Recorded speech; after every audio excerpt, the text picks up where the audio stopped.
ধনখড়ের আচমকা ইস্তফার পর ফের নির্বাচন। উপরাষ্ট্রপতি নির্বাচনে প্রার্থী বাছাই নিয়ে তৎপর বিজেপি। প্রার্থী দিতে চলেছে বিরোধীদের ইন্ডিয়া জোটও। এদিকে ধনখড়ের ইস্তফা নিয়ে জল্পনা কিন্তু এখনো বহাল। শোনা যাচ্ছে চেয়ারে থাকতে শেষ মুহূর্ত পর্যন্ত কিন্তু অনেক চেষ্টাই নাকি করেন ধনখড়, কিন্তু লাভ হয়নি।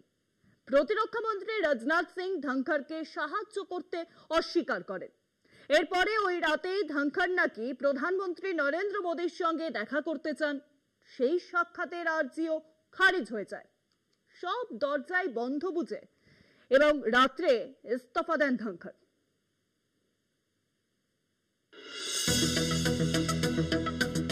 ধনখড়ের আচমকা ইস্তফায় বিস্ময় এখনো কাটাতে পারেনি রাজনৈতিক মহল। তার আচমকা ইস্তফা নিয়ে জল্পনা এখনো বহাল। অনেক চেষ্টা করেও শেষ পর্যন্ত নিজের চেয়ার বাঁচাতে পারেননি জগদীপ ধনখড়। এরই মাঝেই জোর জল্পনা চলছে উপরাষ্ট্রপতি পদে কে হবেন এনডিএ বা বিজেপির প্রার্থী, কেই বা হবেন ইন্ডিয়া জোটের প্রতিদ্বন্দ্বী। সংবিধান অনুসারে উপরাষ্ট্রপতি নির্বাচনে ভোট দেন শুধু সাংসদরা। লোকসভা ও রাজ্যসভা মিলিয়ে বিজেপি তথা এনডিএর মোট সাংসদ 426, বিরোধী ইন্ডিয়া জোটের 312। এই দুই জোটের বাইরে রয়েছেন 44 জন সাংসদ।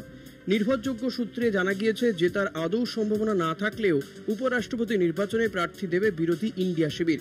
বিরোধী জোট সূত্রে খবর এমনই, ধনখড়ের স্থলাভিষিক্ত যিনি হবেন তার মেয়াদ হবে পুরো 5 বছরই, সেই 2030 পর্যন্ত। এর মধ্যবর্তী সময়ে পরবর্তী লোকসভা ও অনেক রাজ্যেরই বিধানসভার ভোট, তাই সুযোগ নিতে চাইছে ইন্ডিয়া নেতৃত্ব। ধনখড়ের ছেড়ে আসা চেয়ারে কে বসতে চলেছেন তা নিয়েও শাসক শিবিরে নানা গুঞ্জন চলছে। বিজেপি কোনো শরিককে এই পদ ছাড়তে আগ্রহী নয়। বিজেপিরই 2-3 জন নেতার নাম নিয়ে চূড়ান্ত আলোচনা চলছে। বিজেপি অন্দরের সূত্র বলছে উপরাষ্ট্রপতি পদে বসতে চলেছেন দলের অনুগত বর্ষিয়ান কোনো নেতা। গুরুত্বপূর্ণ এই পদ নীতিশ কুমার বা অন্য শরিককে ছাড়তে নারাজ নাড্ডা সারা। অপরদিকে ইন্ডিয়া শিবিরও তৎপর উপরাষ্ট্রপতি নির্বাচন নিয়ে। কংগ্রেসের এক প্রবীণ নেতার নাম ছাড়াও প্রাক্তন এক মুখ্যমন্ত্রীর নাম নিয়ে চর্চা চলছে।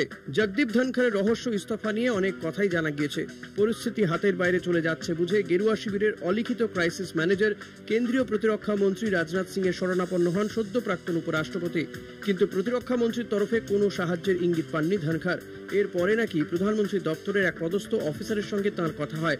মোদীর সঙ্গে দেখা করতে চান ধনখড়। সেই সাক্ষাতের আর্জিও খারিজ হয়ে যায়।